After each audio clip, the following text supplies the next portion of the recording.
Selamat pagi pemirsa. Petaka kapitalisme pendidikan tinggi di Indonesia tidak dapat lagi diingkari.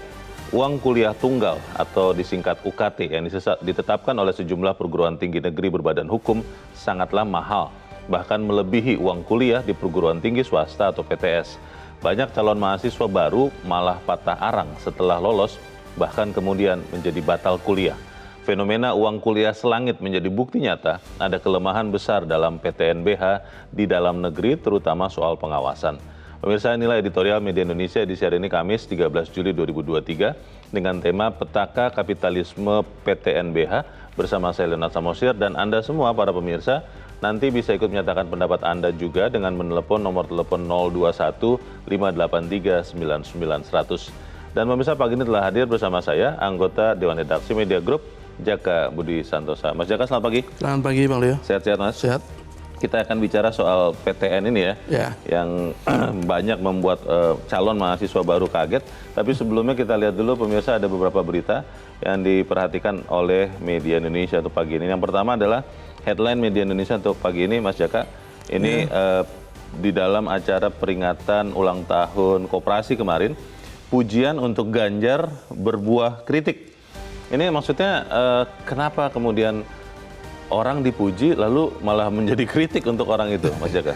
Iya, ini kan pujian yang dilontarkan Menteri Koperasi Pak Teten, kemudian juga Ketua dalam tanda petik ya, karena masih ada sengketa, Ketua Dekopin Ibu Sri Untari Bisowarno dalam acara hari peringatan Hari Koperasi kemarin. Sebenarnya kan koperasi itu merupakan wadah perjuangan rakyat ya, bukan organisasi politik, tetapi dalam peringatan kemarin ya sangat kental sekali koperasi dijadikan alat politik. Misalnya Pak Teten dengan terang-terangan menyebut bahwa Pak Ganjar itu sebagai harapan kita untuk kemajuan ekonomi. Kita tahu kan Pak Ganjar sedang sebagai salah satu bakal calon presiden. Kemudian juga Ibu Untari juga melakukan memberikan pujian yang sama, dan ini dimaknai sebagai upaya untuk membaca koperasi demi kepentingan politik.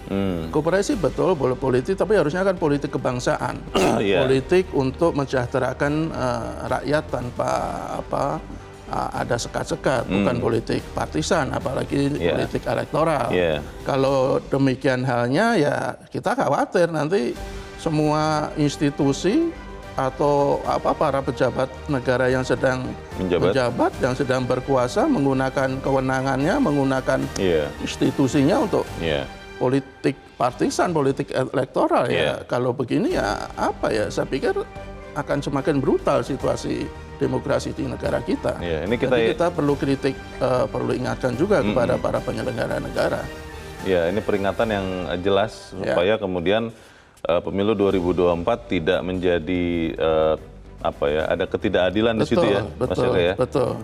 Oke, kita harapkan para pejabat memperhatikan betul sedang berada di mana dan mengatakan apa begitu ya. Apalagi kan sebelumnya juga ada kan beberapa menteri yang tiba-tiba memberikan penghargaan kepada si A yang kita tidak tahu apa prestasinya kan begitu. Baik.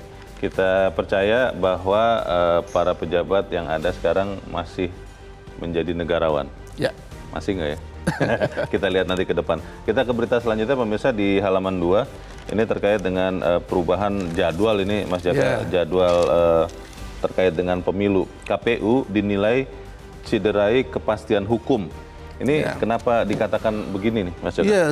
Ini kan terkait dengan perpanjangan perbaikan dokumen persyaratan Bacalek yang tadi kan ditetapkan sampai 9 Juli, tetapi karena masih ada cukup banyak yang belum memenuhi persyaratan atau perbaikan, diperpanjang lagi menjadi 16 Juli. Padahal kan pemilu sebagai pesta demokrasi itu kan salah satunya harus menjunjung tinggi kepastian hukum. Ketika peraturan, ketika jadwal sudah ditetapkan sebenarnya harus dipatuhi.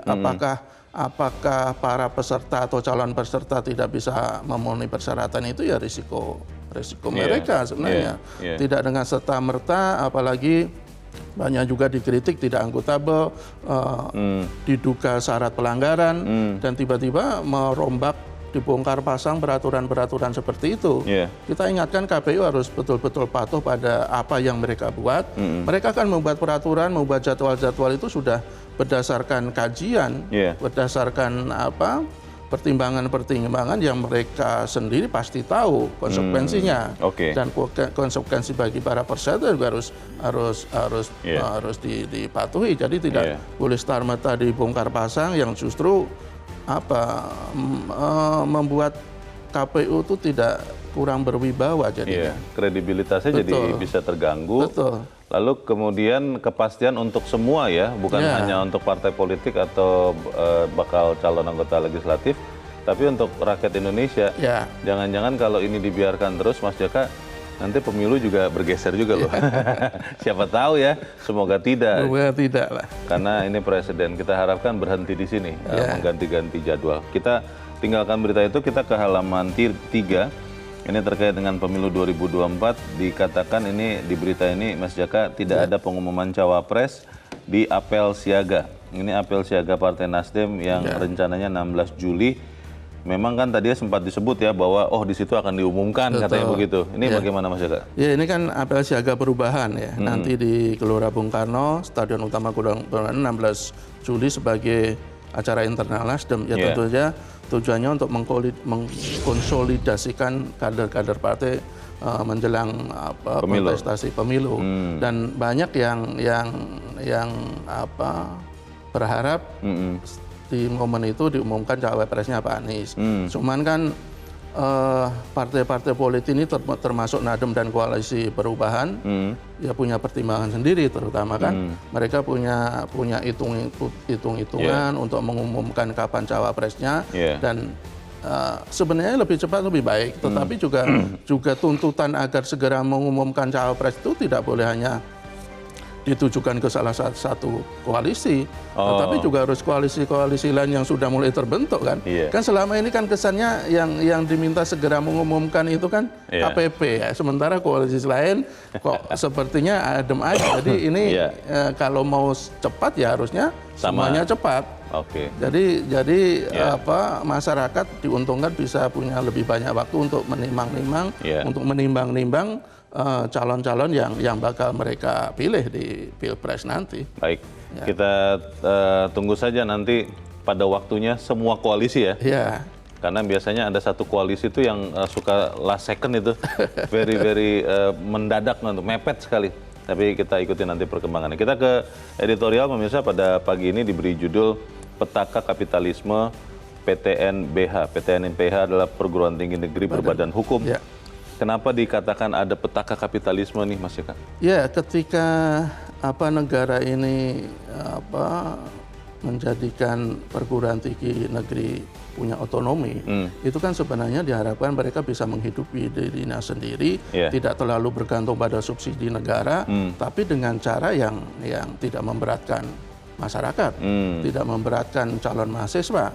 Tetapi faktanya dari tahun ke tahun, dari mulai 2000 sampai sekarang itu kecenderungannya mereka menghidupi dirinya sendiri dengan dalam tanda kutip bergantung pada mahasiswa. Ya, salah satunya dengan UKT yang mahal. Kalau di jalur mandiri di beberapa perguruan tinggi dengan memberlakukan uang pangkal yang gila-gilaan, dan ini sebenarnya sudah melenceng dari tujuan semula. Kalau tadinya otonomi itu diharapkan bisa membawa perguruan tinggi negeri bisa hidup, bisa mandiri, tetapi makin menjurus ke komersialisasi, menjurus ke liberalisasi, dan bisa jadi lama-lama akan menjadi kapitalis. Ini yang selalu kita ingatkan, jangan-jangan ke depan ini PTN ini akan menjadi lembaga yang benar-benar murni bisnis, tidak lagi mengedepankan tanggung jawab mereka untuk mencerdaskan bangsa, seluruh anak bangsa. Sampai ada teman saya yang mengusulkan jangan PTNBH katanya. Saya tanya, jadi apa dong? PTNBE saja atau BK? Apa itu? Perguruan tinggi negeri berbadan komersial katanya. Tapi kita akan bahas itu ya Mas Jaka, dan pemirsa, nilai editorial Media Indonesia untuk hari ini Kamis 13 Juli 2023, Petaka Kapitalisme PTNBH.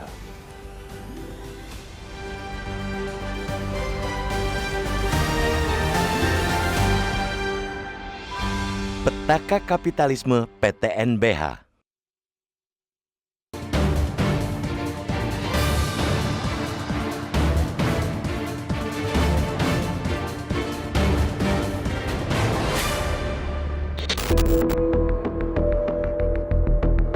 Petaka kapitalisme pendidikan tinggi di Indonesia tidak dapat lagi diingkari. Inilah yang terlihat dari fenomena yang terjadi di sejumlah perguruan tinggi negeri berbadan hukum atau PTNBH di kalender akademik baru ini. Uang kuliah tunggal atau UKT yang ditetapkan sejumlah PTNBH sangatlah mahal, bahkan melebihi uang kuliah di perguruan tinggi swasta atau PTS. Akibatnya, tidak sedikit calon mahasiswa baru atau camaba yang telah berjuang keras di seleksi nasional yang sulit itu malah patah arang setelah lolos. Sebagian batal kuliah, beralih ke PTS. Sejak dimulai pada 2012 hingga kini, telah 21 kampus menyandang status PTNBH. Sebagian besar kampus-kampus itu adalah yang terbaik di dalam negeri. Di antaranya adalah Universitas Indonesia atau UI, Institut Teknologi Bandung atau ITB, Universitas Gadjah Mada atau UGM, Institut Pertanian Bogor atau IPB, Universitas Brawijaya atau Unbrau, Universitas Airlangga atau UNER, dan Universitas Pajajaran atau UNPAD. PTNBH merupakan amanat dari Undang-Undang Nomor 12 Tahun 2012 tentang Pendidikan Tinggi atau Undang-Undang Dikti. Meski tetap mendapat subsidi pendidikan dari negara, status PTNBH membuat kampus dapat menerima dana dari masyarakat. Harapan ideal dari PTNBH adalah kampus dapat meningkatkan mutu tridharma perguruan tinggi, yakni pendidikan dan pengajaran, penelitian dan pengembangan, dan pengabdian kepada masyarakat. Memang sebagaimana yang terus digembar-gemborkan soal PTNBH bahkan oleh Mendikbud saat ini, konsep keuangan yang fleksibel itulah yang dianut oleh universitas-universitas terbaik dunia, termasuk Harvard. Namun, yang harus jelas dipahami, pengumpulan dana masyarakat bukan diterjemahkan semata lewat uang kuliah selangit, melainkan kategori utama dana masyarakat di universitas dunia itu berwujud donasi, terutama dari perusahaan dan sosok top dunia. Jika berhasil menggalang donasi, nilainya memang bukan main-main. Harvard sendiri, sebagai universitas yang langganan bertengger di peringkat teratas dunia pengumpul donasi, sedikitnya telah meraup 1 miliar US dollar atau 15 triliun rupiah sejak 2013 sampai 2019 hanya dari donasi internasional. Ditambah lagi dengan berbagai donasi dalam negeri dan juga donasi alumni. Hasilnya, Harvard bukan saja membiayai perkuliahan dan berbagai riset, melainkan juga menghidupi rumah sakit hingga museum mereka. Impian mencetak PTNBH ala Harvard memang tidak salah, sebab bagaimanapun dana APBN tidak akan cukup untuk menghasilkan pendidikan berkualitas yang sebesar-besarnya bagi anak bangsa. Meski begitu, fenomena uang kuliah selangit menjadi bukti nyata ada kelemahan besar dalam PTNBH di dalam negeri, terutama soal pengawasan. PTNBH rawan kesewenangan lewat uang kuliah tinggi. Pemerintah harus juga mengevaluasi upaya pengumpulan donasi. Sejauh ini dapat dikatakan baru UI, ITB, dan UGM yang tampak mendapat dana abadi dari sejumlah pihak. Kendala kampus-kampus lainnya dalam menggalang dana abadi harus pula menjadi perhatian pemerintah. Sebab pemerintah pula yang membuat peningkatan dana abadi sebagai syarat bagi PTNBH untuk menerima penyaluran bunga dari dana abadi perguruan tinggi sebesar 7 triliun rupiah yang kini dikelola LPDP. Tanpa kepedulian dalam membantu PTNBH menggalang dana abadi, pemerintah secara tidak langsung telah membuat lingkaran setan kapitalisme pendidikan. Terlebih, bukan semata camaba berkantong cekak yang dikorbankan. Kualitas pendidikan di kampus itu sendiri belum tentu lebih bagus. Contohnya, bisa kita lihat sendiri dari peringkat dan skor UI di QS World University Ranking. Pada 2010, UI menduduki peringkat 236 dunia dengan skor 42,90. Tahun berikutnya peringkat UI bahkan makin naik menjadi 217 dunia dengan skor 45,10. Namun pada QS Wur 2023 atau setelah 1 dekade menjadi PTNBH, UI justru berperingkat 248 dengan skor 38,7. Kondisi yang terjadi di universitas tertua di Indonesia sekaligus yang awal-awal menyandang PTNBH ini jelas tamparan. Apapun alasannya, jelas PTNBH masih jauh dari klaim memperbaiki kualitas pendidikan tinggi.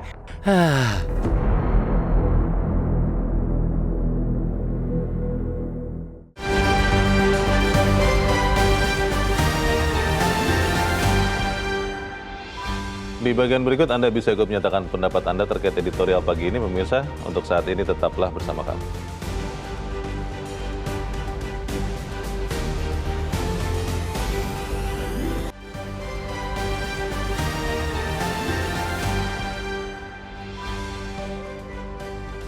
Terima kasih pemirsa, Anda masih bersama kami di Editorial Media Indonesia, dan saat ini Mas Jaka kita akan berbincang dulu. Saat ini kita sudah tersambung lewat saluran telepon dengan pengamat pendidikan Indra Karismiaji. Mas Indra, selamat pagi. Selamat pagi, Bang Leo. Ya, Mas Indra, yang membuat banyak calon mahasiswa di PTNBH kemungkinan akan batal menjadi mahasiswa, mahalnya biaya uang kuliah tunggal itu sebetulnya kalau kita lihat sudah ada trennya sekian tahun yang lalu. Pertanyaannya adalah apakah memang artinya ketika sebuah PTN berstatus badan hukum atau BH, itu memang dia boleh mencari uang sedemikian rupa bagaimanapun caranya untuk bisa menghidupi dirinya sendiri, atau yang terjadi sekarang ini salah, Mas Indra? Gini, ada satu hal mendasar yang kita keliru dalam menangani sistem pendidikan kita ya. Ya. Dan ini sudah melenceng dari konstitusi. Contoh deh, ini saya bacakan saja ya. Bunyi pasal 31 ayat 5 Undang-Undang Dasar 1945. Ini kan tentang pendidikan ya. Bunyinya adalah pemerintah memajukan ilmu pengetahuan dan teknologi dengan menunjang tinggi nilai-nilai agama dan persatuan bangsa untuk kemajuan peradaban serta kesejahteraan umat manusia. Oke. Clear ya? Harus memajukan ilmu pengetahuan. Nah, kebetulan saya alumni Amerika, Bang. Jadi saya merasakan sendiri bagaimana sistem pendidikan tinggi di luar negeri. Oke. Di luar negeri itu yang namanya universitas, tugas utamanya bukan ngajar, tapi riset. Oke. Jadi tugas utamanya adalah riset. Makanya tadi kan sudah dibahas, di luar negeri itu banyak sekali istilahnya bukan donasi ya, tapi grant. Jadi untuk membiayai riset. Nah, hasil riset itu dipakai untuk ngajar mahasiswa. Jadi siklusnya kan kita lihat, makanya ilmunya kan baru terus. Dan itu membuat biaya kuliah untuk mahasiswanya murah karena sudah dibiayai melalui riset-riset ini. Grant tadi ya. Grant tadi. Nah, kalau di Indonesia kita nggak ada satupun universitas yang pusat yang memang fokus ke riset. Semuanya teaching, semuanya ngajar. Jadi ilmunya satu ilmu yang lama, ngambilnya dari tempat lain, dan akhirnya biayanya semuanya dibebankan untuk urusan teaching. Makanya semakin mahal. Nah, jadi kita lihat jalannya itu melenceng, udah nggak lurus itu dari kita nggak satupun ada perguruan tinggi yang fokusnya riset. Nggak ada satupun. Itu kan udah salah. Padahal tugasnya di bagian pendidikan adalah memajukan ilmu pengetahuan. Jadi ilmu pengetahuan kita nggak pernah maju. Bukannya di PTN-PTN ini ada fokus-fokus penelitian ya, Mas Indra ya? Kalau misalnya bicara mana coba hasil penelitian dari kampus yang betul-betul nyata kita lihat yang aktif ada riset, nggak ada. Itu soal masalah link and match juga ya? Iya, akan nyambung ke sana kalau kita lebih spesifik lagi kayak Jerman. Begitu. Baik, tapi betul-betul antara industri dan perguruan tingginya nyambung. Mas Indra, yang terjadi sekarang di PTNBH ini kan sebetulnya kalau kita lihat ini dari sisi PTN-nya ya, itu adalah cara untuk bertahan, cara untuk menghidupi diri karena yang uang kuliahnya mahal kelihatannya adalah jalur-jalur yang bukan reguler begitu ya. Itu bisa dibenarkan tidak? Tadi Bang, karena tadi isinya semua pitching, mau nggak mau kan biayanya akan terus membengkak kan, naik terus, jadi mahal. Agak berbeda dengan Australia misalnya. Australia itu kalau untuk mahasiswa lokal itu murah. Tapi kalau untuk mahasiswa kayak Indonesia, karena memang dijual sama mereka, itu mahal banget. Jadi dia mensubsidinya dengan cara itu. Baik. Nah, Jadi itu yang kita sama sekali nggak punya, jadi yang membuat kita nggak maju. Mas Indra, ini sayang waktu kita terbatas. Ini pertanyaan terakhir saya. Kalau begitu kira-kira solusi untuk PTNBH ini apa ya? Karena kan PTNBH juga sudah tidak dapat banyak bagian dari APBN, Mas. Gini, kita harus kembali lagi ke konstitusi dong. Kita harus kembali lagi konstitusi, kita harus fokuskan mengembangkan, memajukan ilmu pengetahuan yang ujungnya adalah untuk kesejahteraan tadi, membangun peradaban. Kita ini faktanya sekarang yang dikembangkan pemerintah kan justru pertambangan. Mungkin karena banyak pejabat yang juga pengusaha tambang. Jadi, karena mungkin itu juga mudah kali dilakukan ya. Menambang itu kan relatif lebih mudah. Iya, masih era ngeruk dari bumi merusak alam kita. Kita nggak membangun pertanian, kita nggak membangun industri, jadi kembali, apalagi high tech. Kembali kepada amanat konstitusi ya. Betul, itu yang tidak tercapai dan bahkan ini Presiden Jokowi sendiri kan sudah mengatakan beliau akan cawe-cawe urusan pilpres. Berarti kita kekurangan SDM unggul kan. Kalau kita masih punya menteri yang jabatannya rangkep-rangkep, bahkan sampai jadi jabat ketua umum PSSI, kita kekurangan SDM unggul. Ya kan? Baik, kita harapkan yang disampaikan Mas Indra dan yang kita pikirkan ini bisa menyumbang untuk perbaikan pendidikan tinggi di Indonesia. Untuk saat ini terima kasih pengamat pendidikan Indra Karismiaji sudah mencerahkan kami. Selamat pagi Mas Indra. Sedikit dulu Mas Jaka sebelum jeda.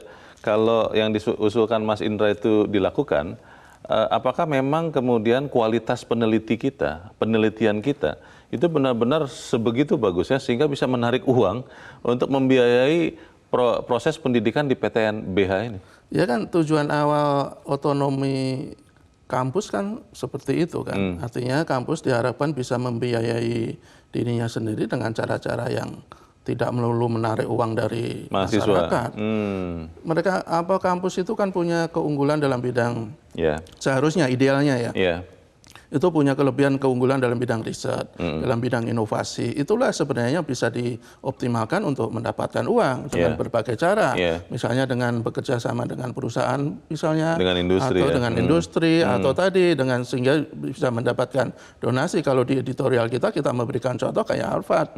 Harvard itu bisa sampai triliunan itu mendapatkan donasi atau dana-dana abadi ya karena riset mereka maju, riset mereka bagus, sehingga bisa menarik minat dari industri, dari kalangan pengusaha untuk memanfaatkan riset-riset seperti itu. Tetapi kalau kita kecenderungannya dari hari ke hari, dari tahun ke tahun lebih selalu saja mengoptimalkan potensi mendapatkan uang dari mahasiswa.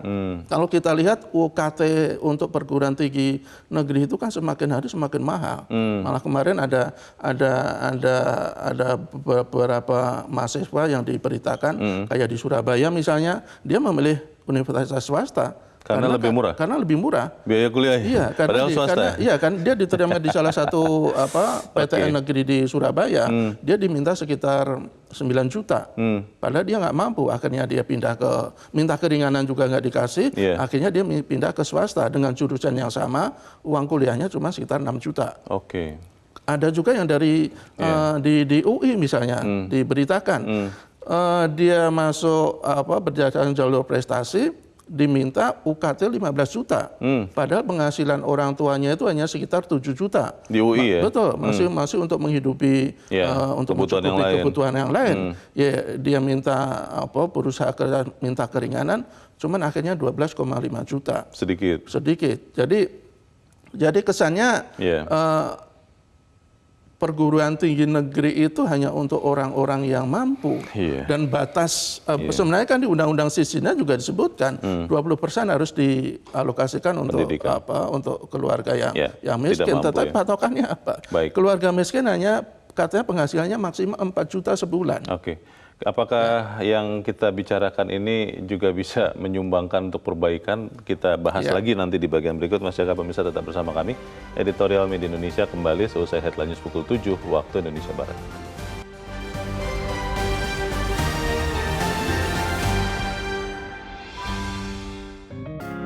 Media Indonesia mengajak Anda untuk mengakses fitur premium e-paper.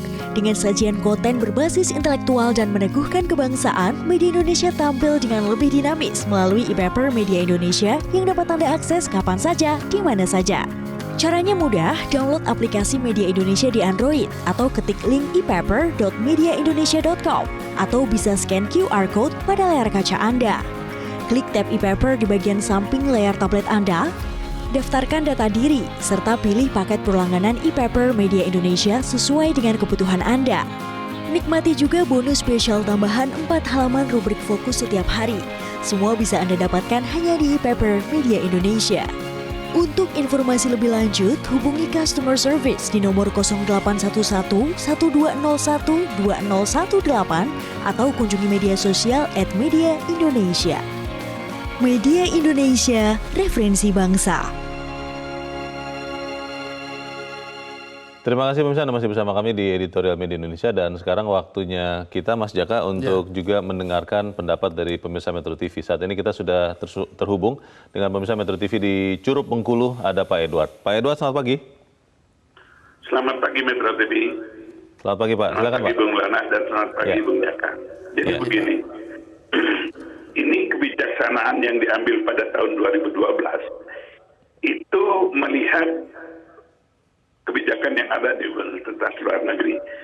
Kebijakannya sebenarnya baik, tetapi itu tadi, kebijakan yang baik dilaksanakan oleh orang yang tidak baik, belum tentu hasilnya baik.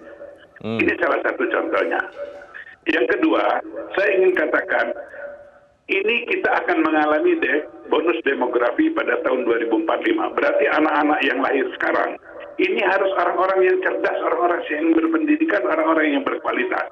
Nah, pemerintah perlu mengevaluasi sistem pendidikan yang ada. Sudah baik bahwa SD sampai SMA itu gratis. Nah, tinggal untuk perguruan tingginya. Karena kalau kita berkaca dengan kejadian-kejadian yang terjadi, bahwa ada mahasiswa pintar masuk tetapi UKT-nya tinggi sehingga mengundurkan diri masuk ke swasta. Ini mudah-mudahan menjadi masukan bagi pemerintah untuk mengevaluasi. PTBH itu maksudnya baik dulunya. Karena berkaca dengan perguruan tinggi universitas di luar negeri. Cuma sayang, ini dimanfaatkan oleh orang-orang yang tidak bertanggung jawab, bahwa mereka nggak sadar bahwa pendidikan itulah yang akan mencerdaskan bangsa dan membuat bangsanya maju. Nah, jangan kesempatan ini dimanfaatkan untuk komersialisasi. Harusnya betul-betul tujuannya murni mencerdaskan bangsa. Itu yang pertama. Tapi saya tidak sependapat dengan pengamat tadi yang membandingkan apple to apple antara Indonesia dengan Oxford. Oxford itu sudah ratusan tahun. Indonesia kan baru berpikir, ya nggak pantas lah kalau mau dibandingkan ke situ. Cuma jalannya perlu kita rintis seperti yang dilakukan Oxford. Memang harus kita rintis seperti itu.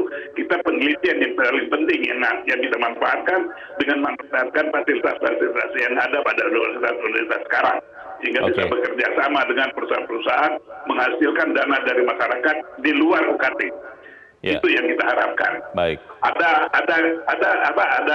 kebijaksanaan atau inovasi dari pimpinan-pimpinan perguruan tinggi untuk mendatangkan dana dari masyarakat. Baik. Terima kasih. Terima kasih Pak Edward di Curup Bengkulu untuk pendapat Anda. Selamat pagi. Di belakang Pak Edward ada Pak Tasrik Usman di Banjarmasin, Kalimantan Selatan. Pak Tasrik, selamat pagi. Selamat pagi Mas Leo, selamat pagi Bang Jaka. Pagi Pak. Silakan Pak Tasrik, pendapat Anda Pak. kalau kita melihat perkembangan beberapa tahun terakhir ini, biaya masuk perguruan tinggi negeri berbadan hukum itu semakin melangit. Ini menurut hemat saya harus ada perhatian serius dari pemerintah. Artinya Presiden memanggil menterinya, kemudian DPR Komisi 9 juga memanggil menterinya, mempertanyakan kalau perlu ini ditinjau kembali.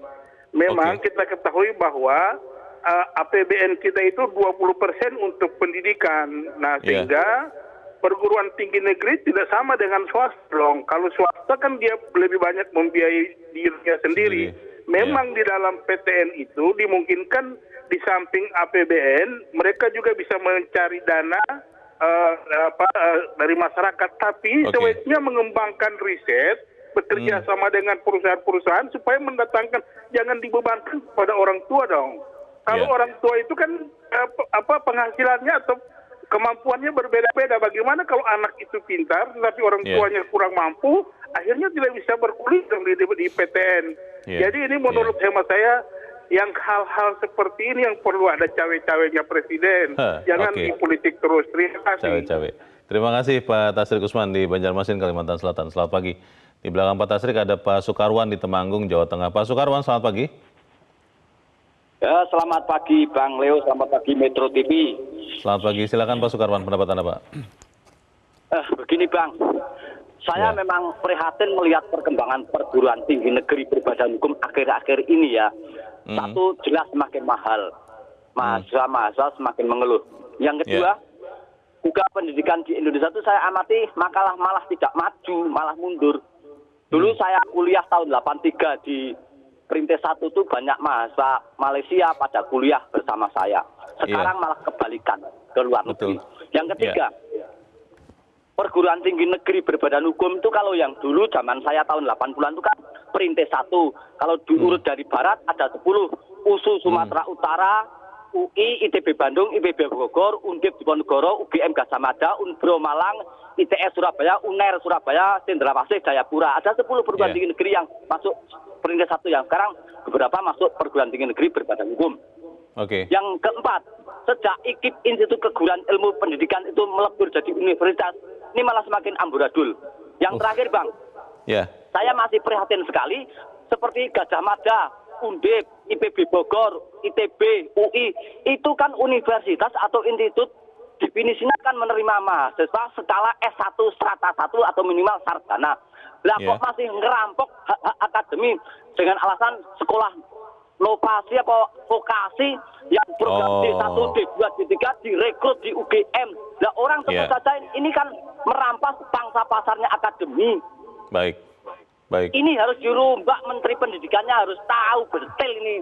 Kalau saya jadi Menteri Pendidikan dan Kebudayaan akan saya renovasi total, saya rombak murni, harus kembali ke institusi murni.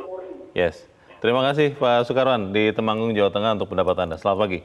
Di belakang Pak Sukarwan ada Pak Rusman di Maluku Utara. Pak Rusman, selamat pagi. Ya, selamat pagi Pak Leonard.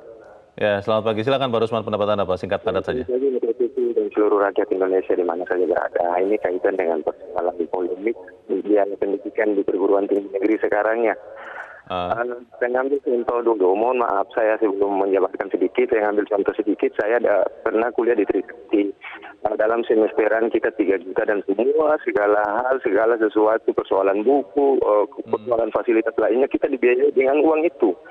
Persoalan sekarang adik saya di daerah, di Maluku Utara, melalui seleksi nasional itu nggak lulus dan sebagainya. Kemudian ada jalur mandiri, gelombang pertama, gelombang kedua dan sebagainya, dan dibebankan dengan beberapa juta yang mungkin 3 sampai 4 kali lipat persoalan biaya pendidikannya. Nah, persoalan ini yang saya lihat itu akan lebih menekan mental anak kita nanti besok, karena dia berpikir bapak ibu mungkin penghasilannya nggak cukup untuk itu, tapi karena hanya untuk melihat pendidikan untuk anaknya dan sebagainya, mau nggak mau kita tutup. Nah, persoalannya sekarang yang saya kritisi adalah pertama, Pak Menteri Pendidikan itu kan orang yang memiliki bisnis besar lah di dunia pendidikan di dunia maya sana lah, kita paham semua itu.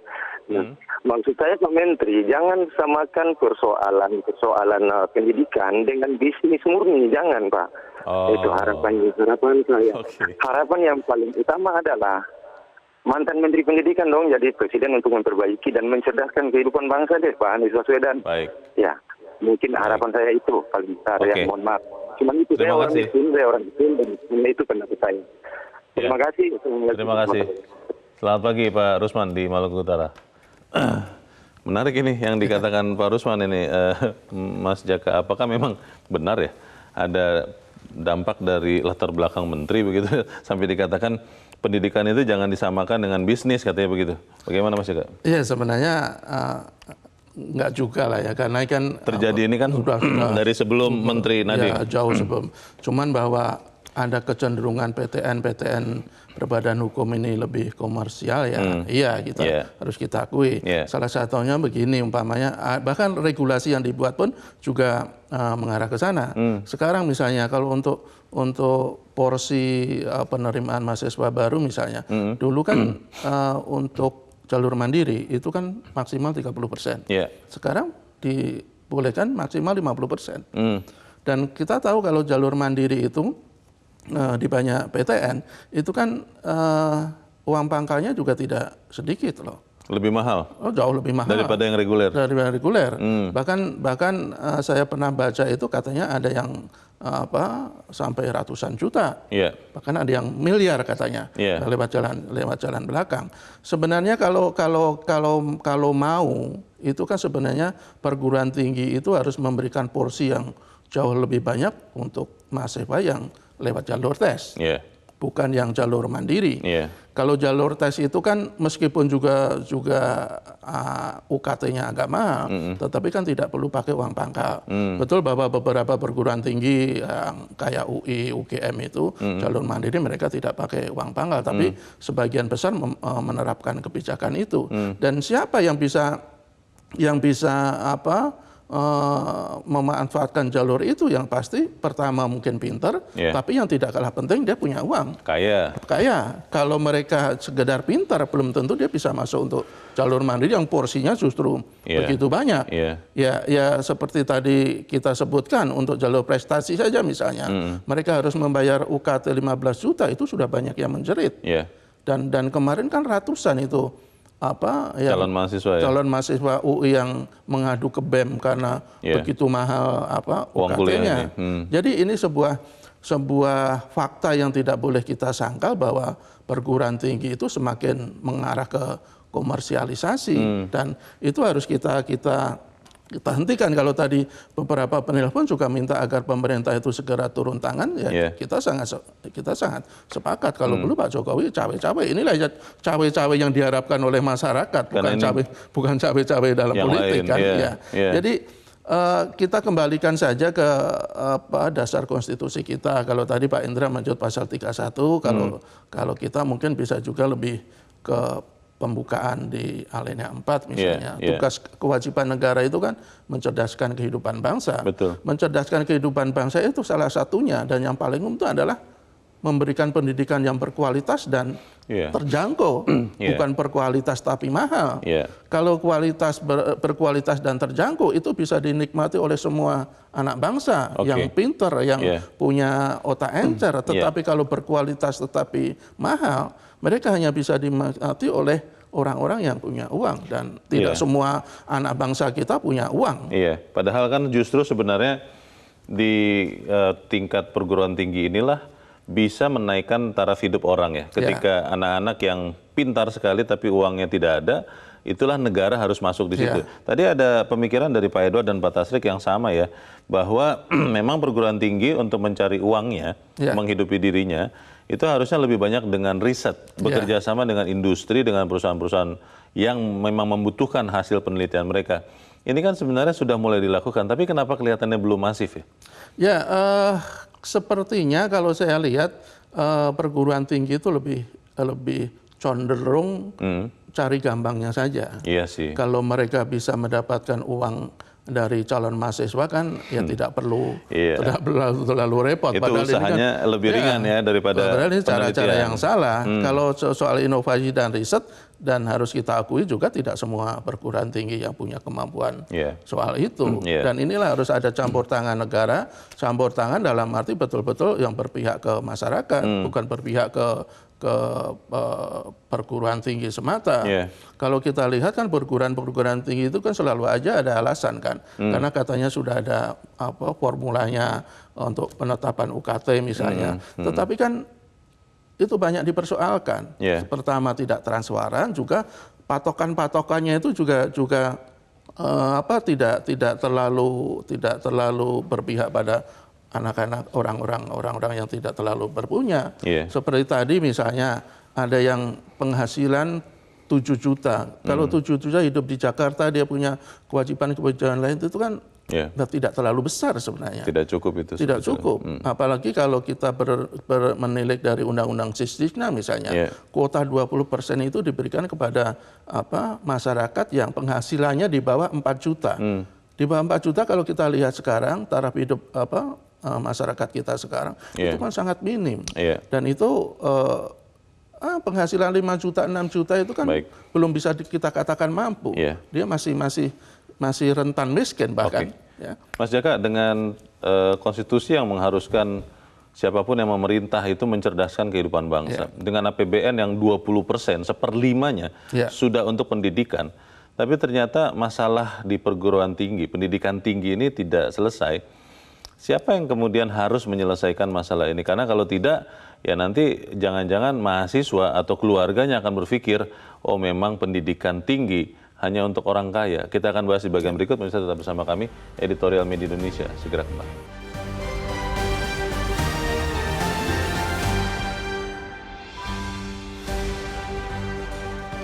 Terima kasih Anda masih bersama kami. Kita ada di bagian akhir dari diskusi kita pagi ini. Mas Jaka, dalam hal PTNBH ini, siapa yang harus segera turun tangan? Apakah cukup seorang Menteri Pendidikan Nadiem, atau memang benar yang tadi diusulkan pemirsa, Presiden harus?